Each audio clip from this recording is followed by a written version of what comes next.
Good day, and welcome to the Chipotle Mexican Grill third quarter 2025 results conference call.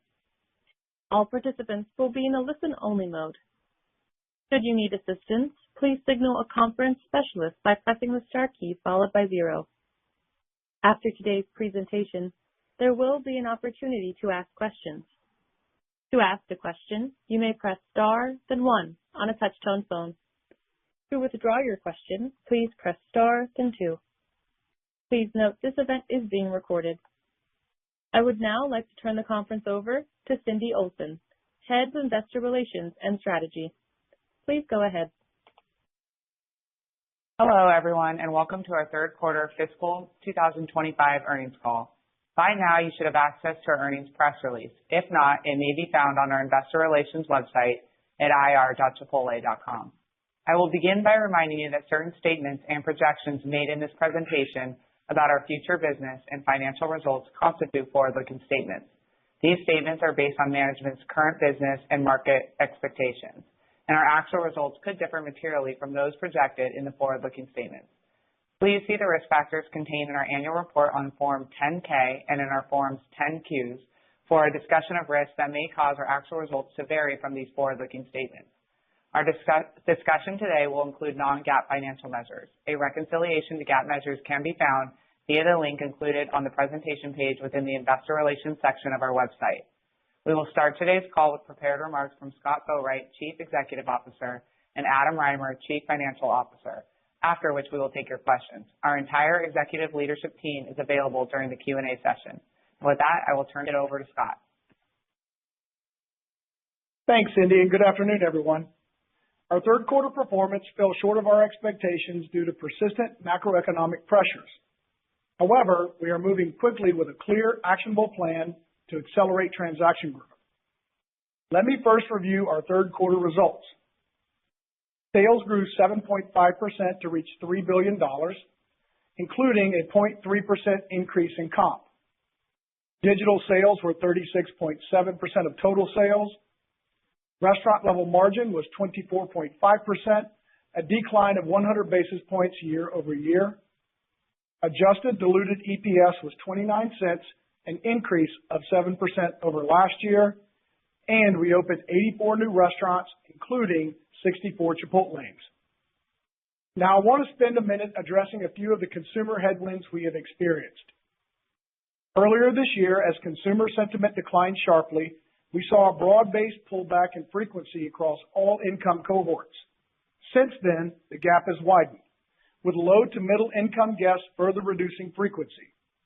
We believe that this guest with household income below $100,000 represents about 40% of our total sales, and based on our data, is dining out less often due to concerns about the economy and inflation. A particularly challenged cohort is the 25 to 35-year-old age group. We believe that this trend is not unique to Chipotle and is occurring across all restaurants as well as many discretionary categories. This group is facing several headwinds, including unemployment, increased student loan repayment, and slower real wage growth. We tend to skew younger and slightly over-index to this group relative to the broader restaurant industry.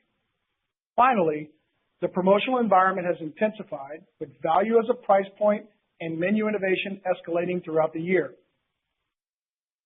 Despite these headwinds, Chipotle maintained stable wallet share in the third quarter, but we aim to get back to consistent share gains. While value as a price point is not and will not be a Chipotle strategy, we are using this challenging period to strengthen our consumer flywheel by improving execution, enhancing how we communicate value, and accelerating menu and digital innovation. I will give you more specifics on our initiatives to drive transactions in just a moment. But first, I will review our 5 key strategies that will help us win today and grow our future.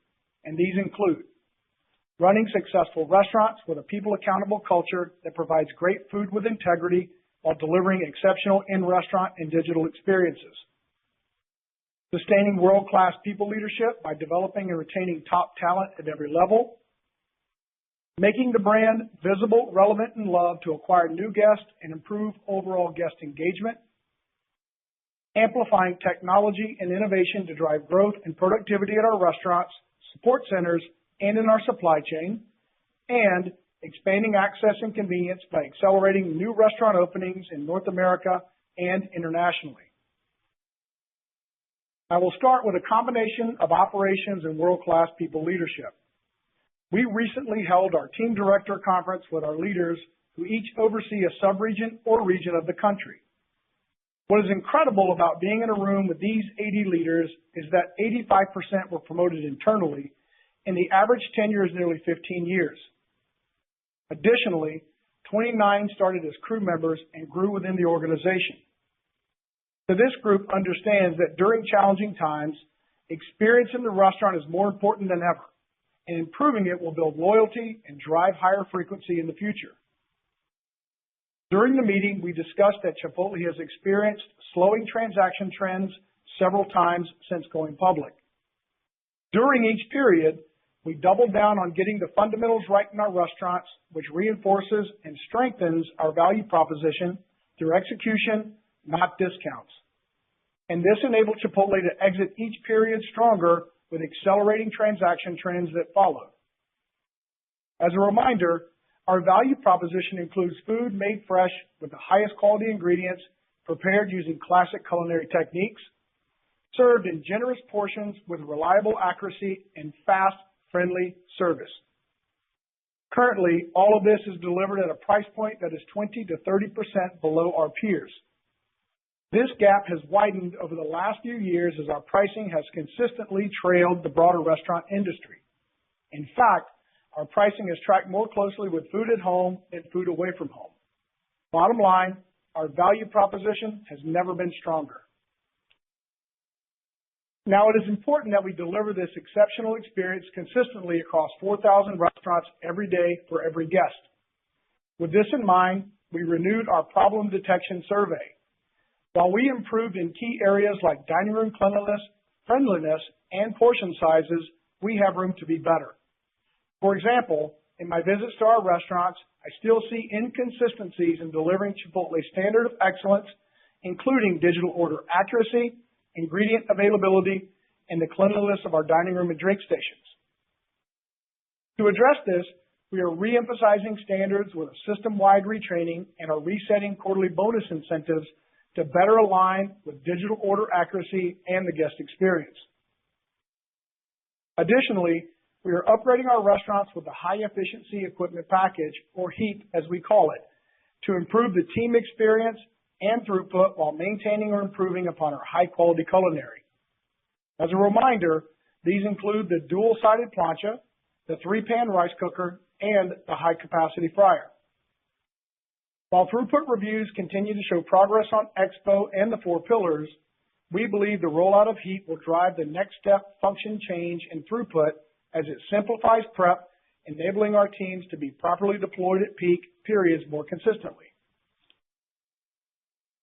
In restaurants where our high-efficiency equipment package is live, feedback from the field has been positive.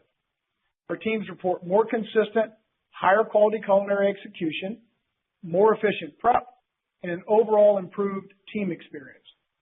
For example, the new plancha cooks chicken and steak to perfection in less than half the time, expanding morning capacity and helping us to keep up through peak. In these restaurants, we are seeing the taste of food and guest satisfaction scores improve in addition to a yield savings and greater labor efficiency.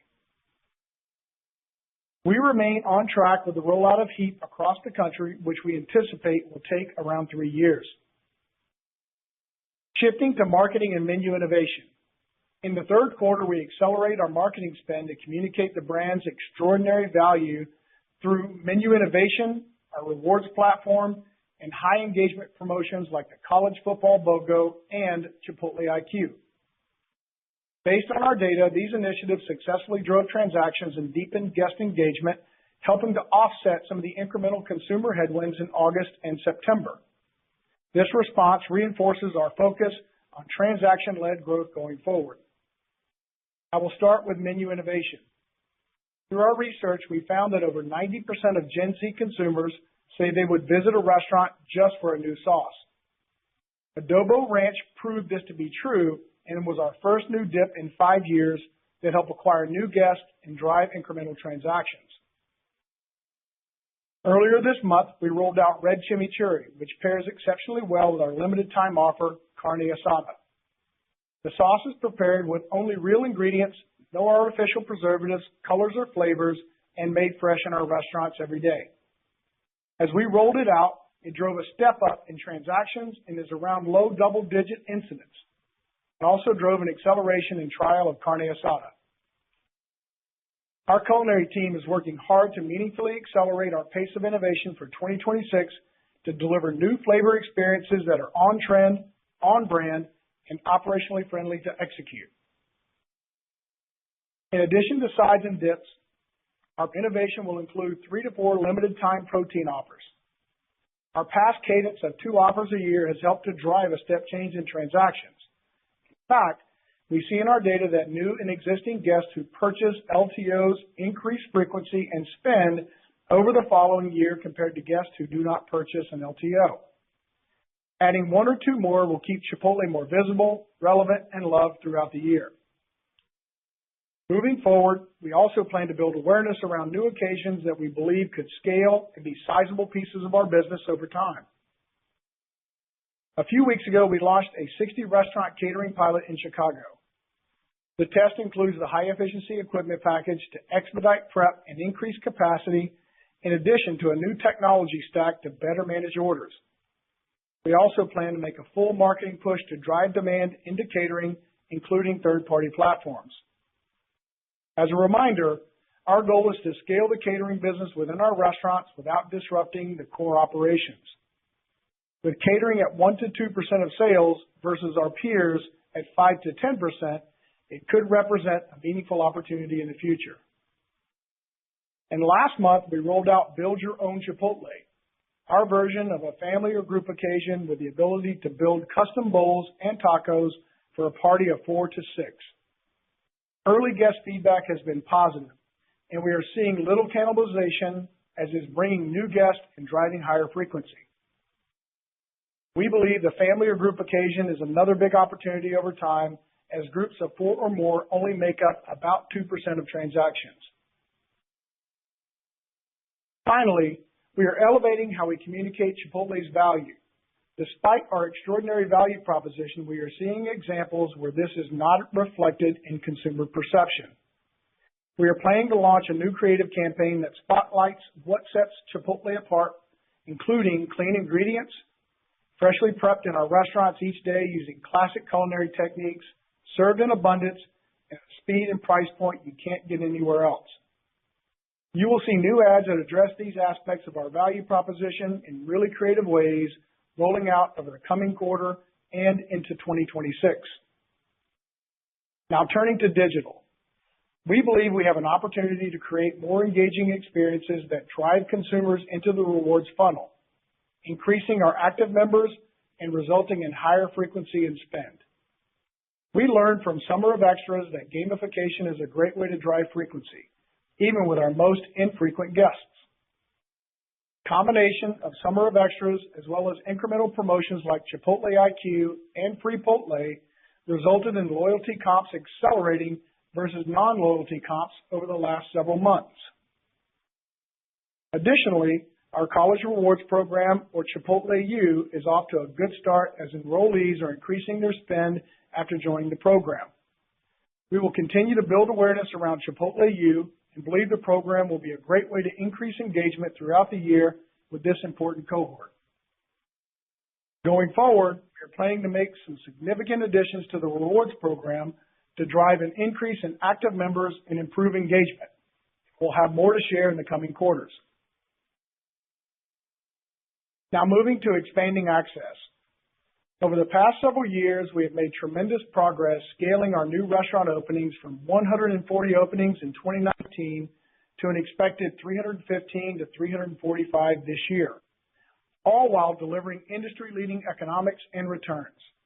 On average, that is nearly 1 new restaurant opening every day. In North America, our new restaurant openings remain strong, with consistent new restaurant productivity around 80% and year 2 cash-on-cash returns around 60%. We remain confident in our ability to reach 7,000 restaurants long term. In Europe, we have made great strides in culinary and operational execution, and we continue to grow comps, restaurant margins, and cash-on-cash returns. Next year, we will begin to expand new restaurant openings in the region, and we continue to believe Europe is a big opportunity for Chipotle over time. In the Middle East, we opened 2 partner-operated restaurants with the Al Shaya Group, bringing our total to 7 restaurants, including our first in Qatar. Additionally, this week we opened our first Chipotle outside of North America in Kuwait, and we will open 2 additional partner-operated restaurants in the Middle East next month.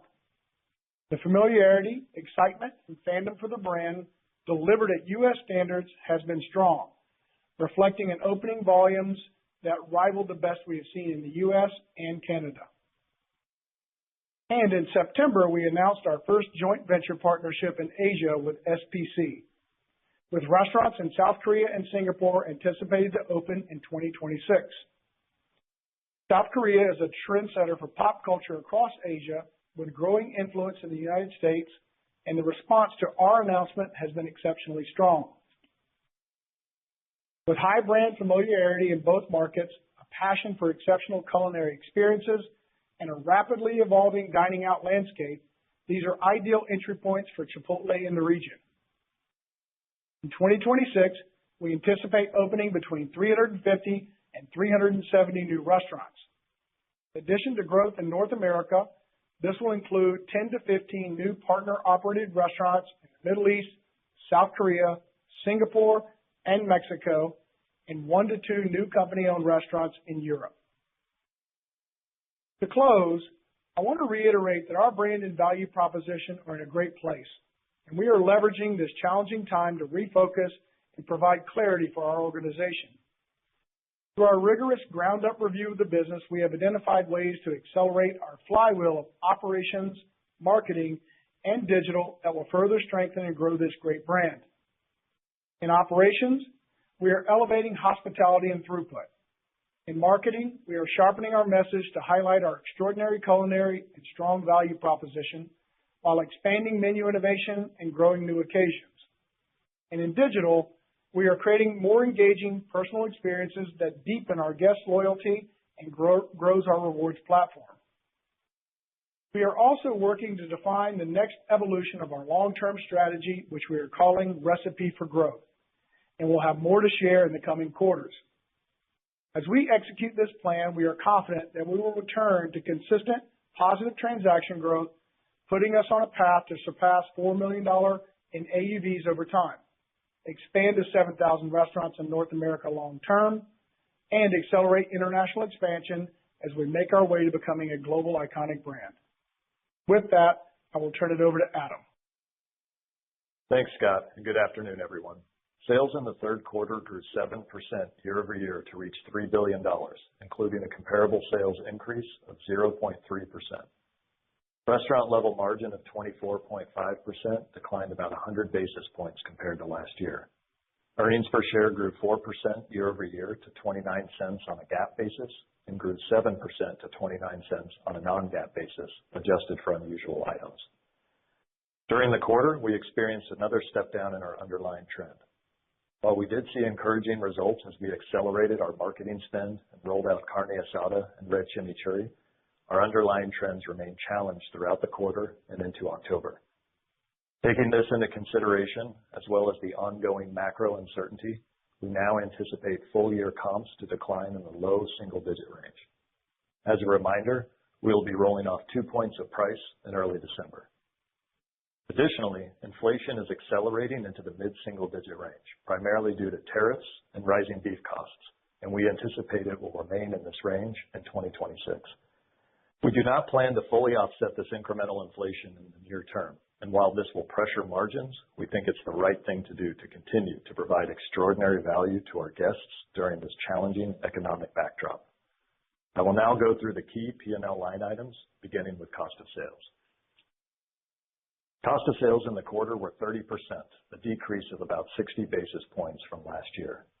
The benefit of our menu price increase from last year and cost of sales efficiencies more than offset inflation, primarily in beef and chicken, as well as the impact of tariffs.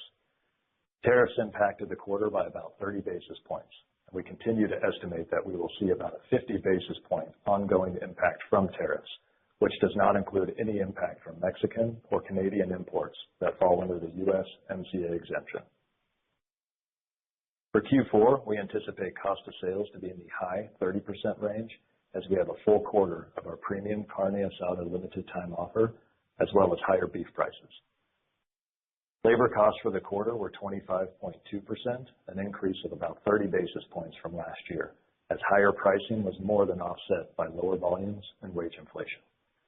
For Q4, we expect our labor costs to be in the high 25% range, with wage inflation in the low single-digit range. Other operating costs for the quarter were 15%, an increase of about 120 basis points from last year, primarily driven by higher marketing costs and lower sales volumes.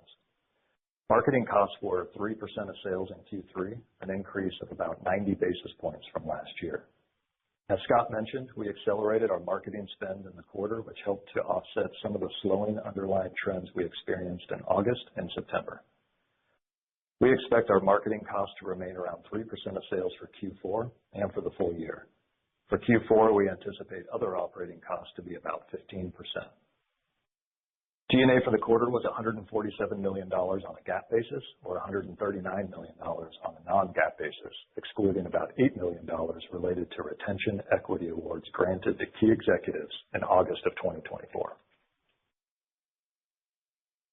G&A also includes $137 million in underlying G&A, $8 million related to non-cash stock compensation, which included a reduction in our performance share accruals, $1 million related to payroll taxes on equity vesting, $1 million related to our upcoming all-manager conference, which will be held in Q1 of next year, offset by $8 million in lower bonus accruals. We expect G&A in the fourth quarter to be around $161 million on a non-GAAP basis, which will include $145 million in underlying G&A as we make investments in people and technology to support our ongoing growth, around $26 million in non-cash stock compensation, although this amount could move up or down based on our actual performance, around $2 million related to our upcoming all-manager conference, offset by $12 million in lower bonus accruals. Depreciation for the quarter was $91 million, or 3% of sales. For 2025, we expect it to remain around 3% of sales. Our effective tax rate for Q3 was 23.1% for GAAP and 22.8% for non-GAAP. Our effective tax rate benefited from lower non-deductible expenses. For fiscal 2025, we estimate our underlying effective tax rate will be in the 25 to 27% range, though it may vary based on discrete items. Our balance sheet remains strong as we ended the quarter with $1.8 billion in cash, restricted cash, and investments with no debt. During the third quarter, we purchased $687 million of our stock at an average price of $42.39, bringing our year-to-date total to a record $1.67 billion at an average price of $47.74. During the quarter, the board authorized an additional $500 million to our share purchase authorization, and at the end of the quarter, we had $652 million remaining. To close, I want to thank all of our restaurant and restaurant support teams for their hard work and commitment to Chipotle. In times like these, our strong economic model gives us the flexibility to invest in our brand, our guest experience, and our value proposition. And as we have seen in the past, this will further strengthen Chipotle and allow us to emerge from this period of consumer uncertainty even stronger than when we entered it. We are confident in our path forward, and we are ready to take your questions. We will now begin the question and answer session. To ask a question, you may press star, then 1 on your touch-tone phone. If you are using a speakerphone, please pick up your handset before pressing the keys. If at any time your question has been addressed and you would like to withdraw your question, please press star, then 2. We ask that you limit yourself to 1 question and 1 follow-up. At this time, we will pause momentarily to assemble our roster. The first question today comes from Andrew Charles with TD Cowen. Please go ahead. Thank you. This is Zach Ogden on for Andrew. So Adam, last quarter you brought up the idea of changing the pricing strategy from one per year to more of a learn and go approach. So one is that the strategy for 2026, and then two, is this a change in philosophy that you're prioritizing traffic growth over margin expansion, or is say the high 20s restaurant margin at $4 million AUV still feasible, and I guess assuming normalized inflation? Yeah. So as you know, we're currently running price of about 2% from the increase that we took in December of last year. And that's been enough to really offset the underlying inflation that we've seen so far this year. And that compares to the 4% that the industry is running as a whole. And so it's been really great how we've been able to offset underlying inflation while also increasing our value gap. And that's something that we've done historically and we want to continue to do in the future. But as we look into next year, as we mentioned in our prepared comments, inflation is stepping up into that mid-single digit range. So given the elevated inflation and the ongoing consumer uncertainty, we're going to take a slow and measured approach to pricing in 2026. And I think that's kind of what you're getting at, is we're going to kind of take it over time rather than all at once. And at this point, we don't plan to fully offset inflation in 2026. And so this will pressure margins in the near term, but we believe it's the right thing to do for our guests in this environment. And it'll further increase our value proposition, and we'll create a temporary dislocation, but we believe that we can get that back over time. Okay, got it. I believe, Thank Zach, you also had a question, a Yeah. follow-up question about our long-term algorithm that we've talked about quite extensively. It will always be our endeavor, regardless of what's going on with the economy, to expand our margins responsibly based on the flow-through historically we have stated, which is around 40%. Got it. Thank you. And Scott, the last couple calls you've expressed confidence in returning to mid-single digit same-store sales. So is that still the case for 2026? Or I guess what would be a reasonable time to get back there? Yeah, I believe that it is. It'll all depend on what's going on in the consumer backdrop. The economists we have spoken to over the last several quarters say Q4, Q1 likely to be the toughest for the consumer, specifically the cohort under $100,000 annually, which I talked about in prepared remarks, and then some easing in Q2. So, I don't have a crystal ball, but here's what I will tell you. Our aim is to continue to be a transaction-led growth company, full stop. And we're confident in our ability to get back there through the acceleration of the consumer flywheel I talk about often, operations, digital, and marketing. Okay, great. Thank you, guys. The next question comes from Lauren Silverman with Deutsche Bank. Please go ahead. Thanks so much. If I could just start on the comp, I guess it's a fairly wide range of outcomes for Q4 with the down low single digit for the year. Can you just help level set where you exited the quarter and what you're seeing from a traffic perspective? Yeah, sure, Lauren. I'll start off on this one. So towards the end of July and into August, we experienced a step down like we talked about in our prepared comments, and that was somewhere around the 200 to 300 basis point range. And then as Scott mentioned in his prepared comments, we increased spend on our media as well as our promotions that helped offset some of the softness that we were seeing specifically in August and September. And we also saw a strong reaction when we launched carne asada and even red chimichurri in early October. However, during this whole time, the underlying transaction trend remained under pressure, and in recent weeks has softened even further. So when you account for this recent trend as well as the ongoing uncertainty in the economy, the way that we're kind of looking at Q4 is really with a much more conservative view. And right now at this point, we expect comps in Q4 to decline somewhere in the low to mid-single digit range. Okay. When you look at what's going on with traffic, where are the losses really coming from? Understand some of the cohort commentary, but do you think you're also losing customers that are trading down or out of the space, losing frequency of transactions with your more loyal customers? Yeah, Lauren, I'll tell you, based on the data that we have, we're seeing that significant pullback from that cohort under $100,000 annually. And also that age group 25 to 34, which we over-index to, is about 25% of our total sales, has pulled back meaningfully. Based on our data, both purchased and in-house data, it shows that we are gaining market share, but that cohort, so meaning we're not losing them to the competition, we're losing them to grocery and food at home. And so that consumer is under pressure. It is one of our core consumer cohorts. And so they feel the pinch and we feel the pullback from them as well. We were able to re-engage them through the Summer of Extras promotion that we ran, both through our loyalty rewards campaign as well as some digital initiatives that we did around Chipotle IQ as well as Freepotle. So we know with the right activations, we can get that consumer back into our business, and we're going to leverage what we've learned from Summer of Extras to really inform the 2026 digital strategy. Thank you very much. The next question comes from Sharon Zackfia with William Blair. Please go ahead. Hi, thanks for taking the question.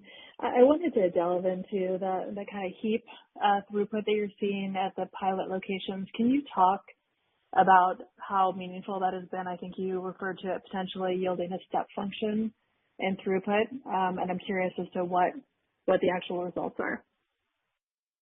Yeah, so we're still early innings, unfortunately. We're in 175 restaurants today, another 100 this quarter, and then we'll start with all new restaurant openings, as I said on the previous call, here going forward. And so what gives us a lot of optimism around the project is we're already seeing labor efficiency gains. We're seeing better culinary, better food scores, better guest experience scores. We're seeing better delivery of distribution of labor during peak hours, which is leading to improved throughput for those restaurants. I can't get into specifics at present, but all signs are pointing up and to the right. And a follow-up on the price question, is it fair to assume that you're going to exit the year with no price at this point? I'd say at this point, we're going to look maybe later in the quarter at starting to understand some of the impacts of price. So you might see us test in a small number of restaurants, but expect the 2 points of price that we're running right now to fall off in December. So that's kind of how we're looking at it towards the end, but it's still kind of fluid at this point. Thank you. The next question comes from Danilo Gargiulo with Bernstein. Please go ahead. Thank you. Scott, it seems that the consumer environment is deteriorating and the menu and marketing efforts are not fully offsetting this traffic retraction. So while the LTOs, dips, and marketing uplift may be helping traffic in 26, can you help us understand and maybe expand on the operational actions that you are taking in the near term to be inflecting the traffic regardless of the macro actions?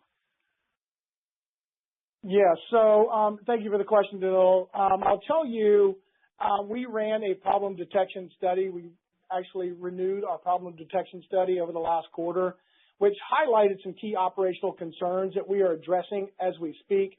Jason Kidd, as you know, is probably just over 120 days in as Chief Operating Officer, and I'll tell you, he has quickly gathered the team, rallied the teams. They truly respect his leadership and his approach.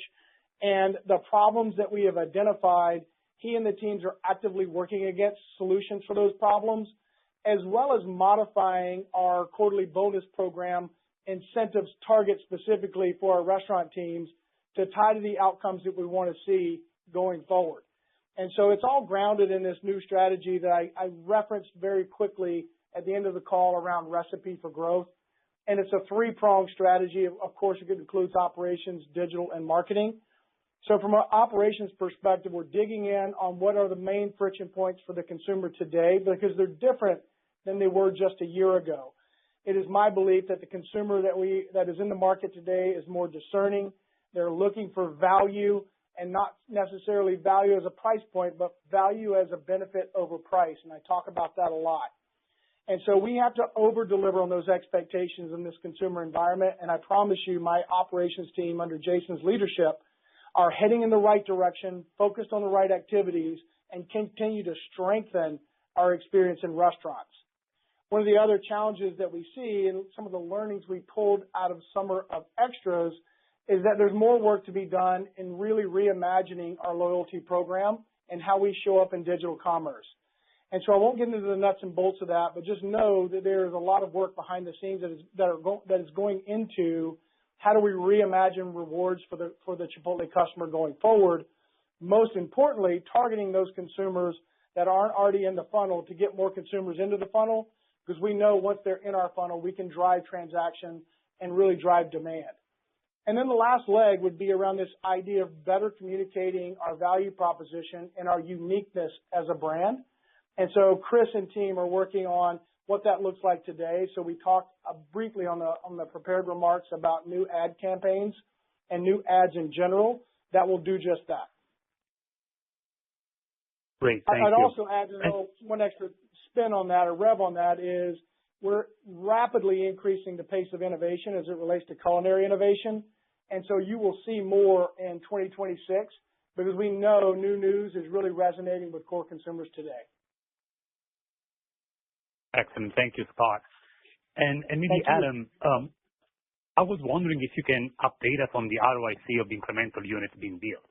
And specifically, if today you're seeing more cannibalization on your existing stores versus the past, and if the 8 to 10% net unit growth guidance that you share for the long term is still reasonable today, or if there is any capacity constraint or return constraint that will make you think that the 8 to 10% may not be achievable going forward. Yeah. Thanks, Danilo. So no, in terms of impact that new restaurants are having on our existing restaurants, on a per restaurant basis or a per new restaurant basis, we're seeing very similar levels to what we have in the past. The overall impact as it impacts our overall comp is increasing as we increase that percentage growth over time. But that's natural as you kind of go up in that. And then plus those new restaurants drive a much higher comp. They comp much better than our existing restaurants, so that helps offset that. So net, you're seeing about 100 basis point or so impact to our overall comps from this NRL growth. And then Scott, do you want to talk about in terms of kind of the pace that we're at? I think that was the second part. Yeah, and I'll tell you that 1% has been historical for the last 10 or 15 years is what we typically see in a given year, regardless of the number of openings. But I'll tell you, it's a great question. We believe we've reached the right pace that enables us to consistently open the best locations, staffed with the most talented teams to maintain industry-leading unit economics and returns. And I don't know of anyone else in the space that's growing at that clip. If you frame it in this reference point, it's a restaurant every 24 hours, which is incredible growth. And we feel really comfortable in that as a sweet spot. Now, that doesn't mean we won't flex up to Danilo, but we feel great in that range today.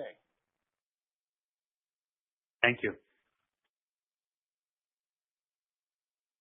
The next question comes from David Palmer with Evercore ISI. Please go ahead. Great, thanks. I'm trying to put this into a question of, in the near term, obviously you're sacrificing incremental margins. Some of this is comps. You're pointing to low to mid-single digit same-store sales declines in the quarter, and some of it's some outsized inflation. But some of it's also that, you're trying to not price to that inflation and perhaps give better or work towards a better value for the consumer and hopefully over time maybe get recognized for that. And I'm wondering what that can mean for you mentioned that incremental margins would be, you're still thinking 40% long term, but it also feels like in the near term that's not going to be the case, that you're maybe going to earn the right to get back to that incremental margin by maybe rebasing those restaurant margins into 2026 as we find perhaps some stability in traffic and your core consumer can find their own footing, in terms of their own economic well-being. So I'm just wondering how we should be thinking about that, where we might sort of find a base in terms of restaurant margin, and just broadly speaking, how you're thinking about this, because, do you think that the solution really is going to be just giving better value to the consumer? You've tried all these other levers. This is basically going to be about just giving better food value, and then eventually you're just going to start to really comp strongly again because this is a very good brand. Wonder how you're thinking about all that. Yeah, David, you're heading down the right path. I'll tell you, the core value proposition that is Chipotle is still firmly intact, and the business fundamentals are still strong. And what we're faced with today, and we talk a lot about this, is while we have opportunities, we believe that the consumer slowdown is really affecting our business in a meaningful way. But we would never let a good crisis go to waste, David. I think you and I have talked about this in the past. We are going to double down our efforts on the consumer flywheel and ensure We are delivering on value in the most meaningful way in this environment, and we will emerge stronger as an organization than we were when we went into this consumer slowdown. And so if we need to invest some component of margin to really drive top-line transactions in the near term, David, there could be something there. Again, not being able to price against the inflation that we'll see next year is one leg of that. And so once we believe that the consumer is on better footing, we'll do what's right and appropriate for the business and for the consumer to get back to our long-term algo. Anything you would add to that, Adam? No, just a reminder that, as you know, David, we take price to offset the impact of inflation, and then we're going to drive that margin north with transaction growth. This has been our approach in the past. It'll continue to be our approach in the future, and it has led to us lagging the industry when it comes to price on pretty much every comparison, 1 year, 5 year, even 10 plus years. So the fact that our pricing will lag 2026 inflation, just look at that as a temporary dislocation that we know we can get back over time. And then we can return back to that ideal 40% flow through over time as we get back to mid-single digit comps and are driving transactions again. One of the things I will tell you, David, I think is encouraging, unfortunate but encouraging, is that the fast casual sector is just out of favor and has been deemed unaffordable. And we are lumped into that. And so, but I'll still tell you, we are still a 20 to 30% discount to our fast casual peers in the sector. And so we've got to do a better job as an organization communicating that value in the most meaningful way to really differentiate what makes Chipotle unique and special. Thanks for the thoughts. The next question comes from Drew North with Baird. Please go ahead. Great. Thanks for taking the question. I wanted to ask another one on 2026, maybe asking it in a different way. But Adam or Scott, any guardrails on how you're thinking about 2026 from a comps perspective, or maybe traffic and the timeline getting back to positive traffic, or maybe how you're thinking about the shape of the year when considering the comparisons, pricing dynamics, and all the internal initiatives for next year? Just trying to help frame up the right expectations there as we look out to next year. Yeah, I'll start and kind of frame up the baseline, and then I'll let Scott kind of take it in terms of initiatives. So we're obviously not guiding to 2026 yet. We'll do that in February. But one thing that I would say that's important to note is, as you know, we've had several underlying step downs throughout the year. February and May and August, and then this most recent one in October. And despite many initiatives helping offset most of these step downs, obviously, as we've guided, 2025 will be in that negative low single digit range. So we're ending the year at a lower sales level than we began. And so that's going to create a tougher compare until we fully lap each of those step downs. So you've got to take this into account. And if you do that, you'll come up with a baseline in 2026 that starts negative, but then we're confident that we can build upon that with the initiatives that we have in place for 2026 to get that north of there. And Scott, if you want to comment on some of those. Yeah, here's what I tell you in the Recipe for Growth strategy. Just think about it as we're developing a roadmap of initiatives with clear ownership, expectations, and deliverables that will serve as our top enterprise priorities for the year. The good news is it aligns with our 5 strategic priorities, and we'll use it to accelerate the consumer flywheel that you hear me talk about often, which will strengthen our value proposition and really get us back to mid-single digit comp growth. In the end, it's meant to inspire our teams to think boldly, act with urgency, and more importantly, deliver on a growth mindset for 2026. Thank you for the color. The next question comes from Sara Senatore with Bank of America. Please go ahead. Hi, thank you. I have, I guess, two-part question. The first is just about the value proposition. And Scott, you said, the fast casual is being viewed as perhaps not, as unaffordable. But I guess trying to reconcile that with the idea that, you're not really losing share of restaurant wallet to, I guess, either QSRs or casual diners or your peers. So it actually sounds like maybe the value proposition is appreciated. And so I was just curious where you're kind of seeing that feedback about fast casual, because it's not showing up in your share. And I guess on that same note, are you seeing any difference in day part, like lunch versus dinner? We've heard now that weekday lunch is perhaps weaker just because of, it's easier to give up. So anything there? Hi, Sarah. Thanks for the question. Day parts are holding up very consistently, roughly 50-50 between lunch and dinner, so no meaningful shift there. I will tell you candidly, through our problem detection study, there were a few remarks that said that the brand was unaffordable. And I think they were broad-based in general, but I am curious to know, further, does that consumer believe us to be lumped in with other, casual or fast casual concepts at the $15 price point, which just isn't true.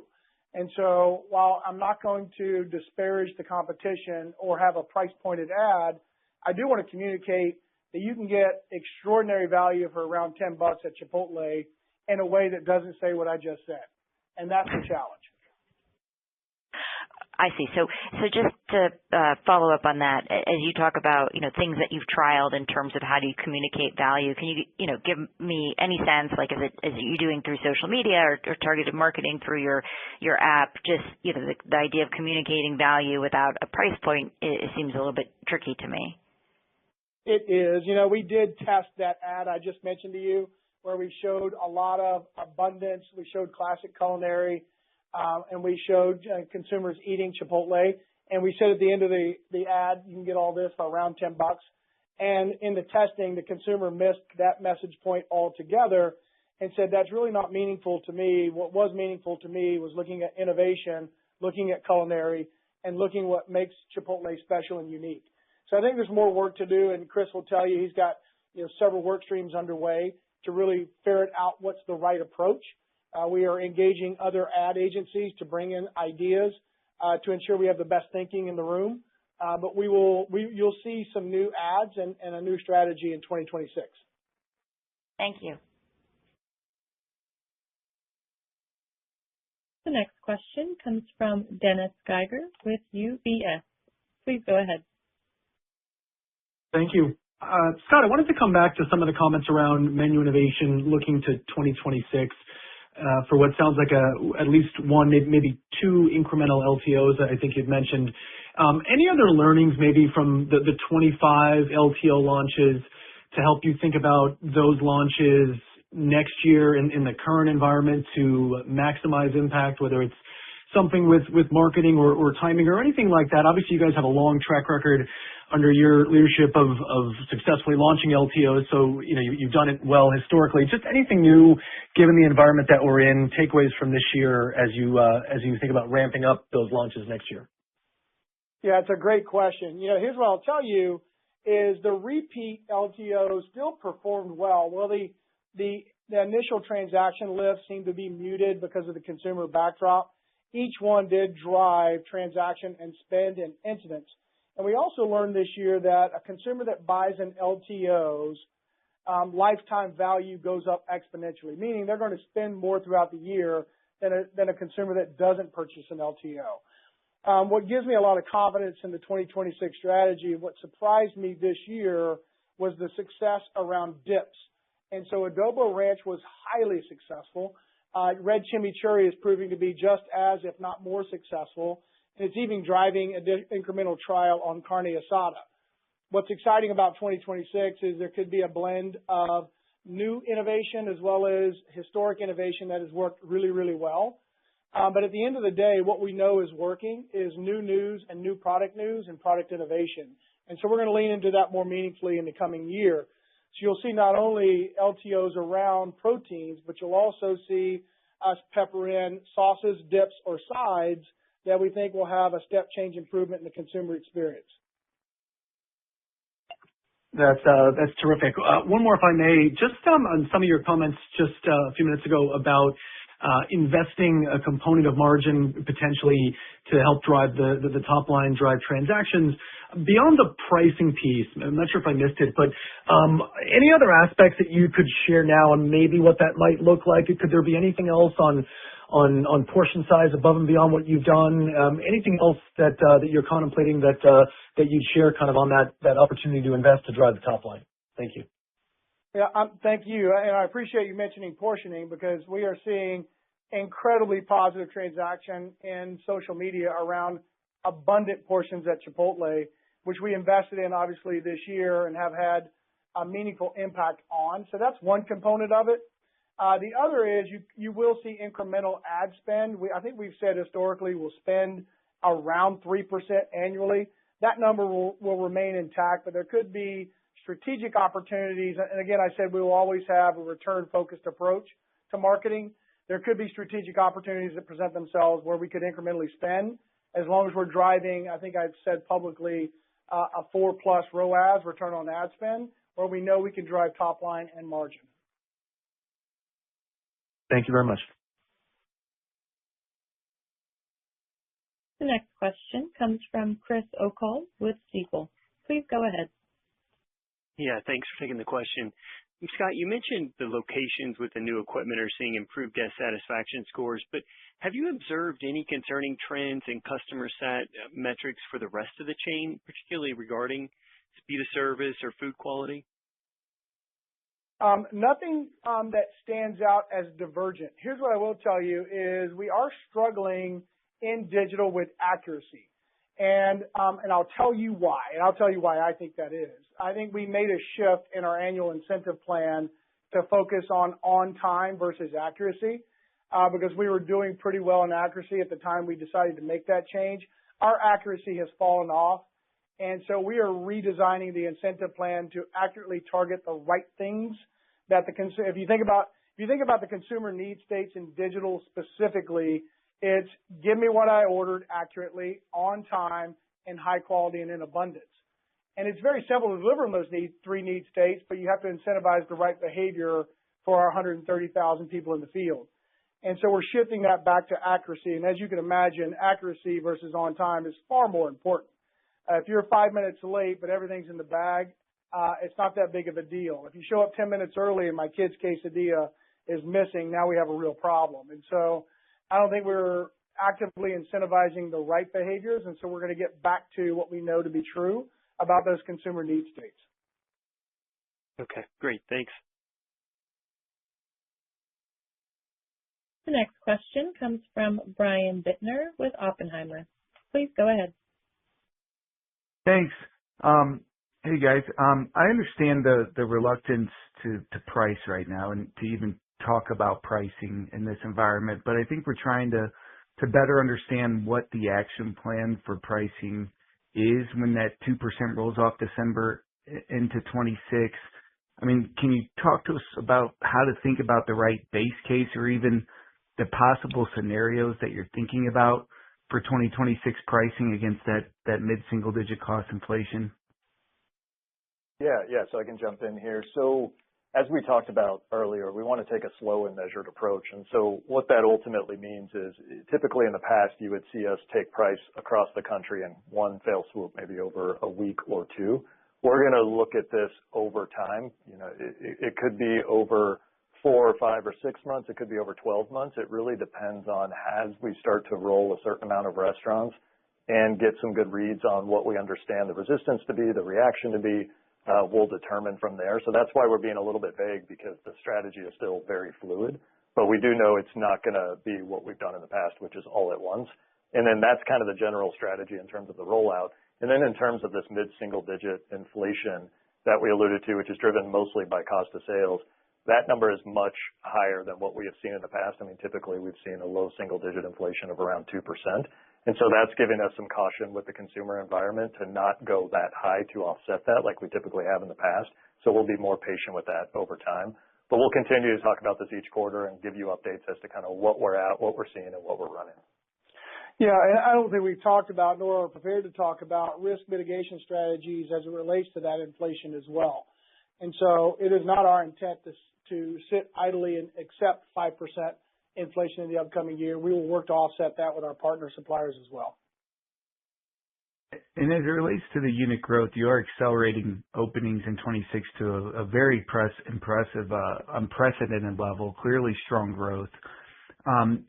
Is there, and I know you've talked a lot about historically the cannibalization factor and it's remained very, very steady, but does this at all elevate your risk and your ability to drive same store traffic growth moving forward?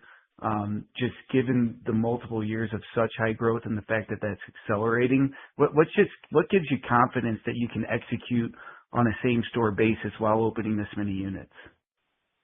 Yeah, so I can jump in here. So we definitely have the confidence we can still drive same-store sales, even if that starts to, that growth starts to basically level off at some point here in the future as we approach 7,000 restaurants. Because you have to keep in mind, new restaurants do impact our overall comp by that rough 100 basis points or so. So that's actually going to come down over time. And then our existing restaurants do a fantastic job of comping. We even see our restaurants that are over 15 or 20 years comping as well when we're driving overall transactions up. So I don't think it's going to have any impact. If anything, it'll start to give us a very small tailwind as that starts to level off. Yeah, I'd add to that. One of the unique things about the Chipotle brand, having worked in other brands, the cannibalized restaurants at Chipotle recover inside of 12 to 13 months. And I don't think I've worked in any other brand that recovers as quickly. And those new restaurants are out comping the current base restaurants. So we feel really good that we're in a sweet spot. We have the development machine prepared to develop enough ready talent leaders to run those business units, and we feel like we're in a really good spot today. Appreciate all your thoughts. Thanks. Of course. Thank you. The next question comes from Jeffrey Bernstein with Barclays. Please go ahead. Hi, this is Anisha Dat on for Jeff Bernstein. I wanted to ask a question on comp trends. To what extent do you attribute recent comp softness to Chipotle-specific factors versus broader macro trends, and what levers are you considering to reverse the comp trend? Yeah, it's a great question, and one we look at very analytically and we look at often. I'm sure there's some component of self-inflicted opportunity as I talked about the problem detection study and trying to understand how we better deliver on the consumer experience. I think there's a component of a more discerning consumer. And I think most of it, the majority of it, is this massive pullback on who is a core audience of ours, 40% of our total sales, that household under $100,000 a year is pulling back. We're not losing that customer. They're just coming less often. We have data that shows that empirically. So that's what I would tell you. And, we remain confident we can get those consumers back in, transacting more frequently through better marketing messages, better digital campaigns, and better innovation. Great. Thank you. Thank you. This concludes our question and answer session. I would like to turn the conference back over to Scott Boatwright for any closing remarks. Hi, thank you. And thank you for all the questions, and thank you for your commitment to our great brand. I want to say thank you to the 135,000 people working in our field organization. In what has been a very challenging year, this group continues to show up every day and works aggressively and very hard to deliver on great consumer experiences. I'll tell you, our brand is made up of people, and we're people that sell burritos. But at the end of the day, we have the best people in the industry. We believe we have the best product in the industry, and the brand remains as strong today as it has ever been. And so that said, we look forward to a new strategy in 2026 that'll give us back to mid-single digit comp growth. And we'll talk to you all in the next quarter. The conference is now concluded. Thank you for attending today's presentation. You may now disconnect.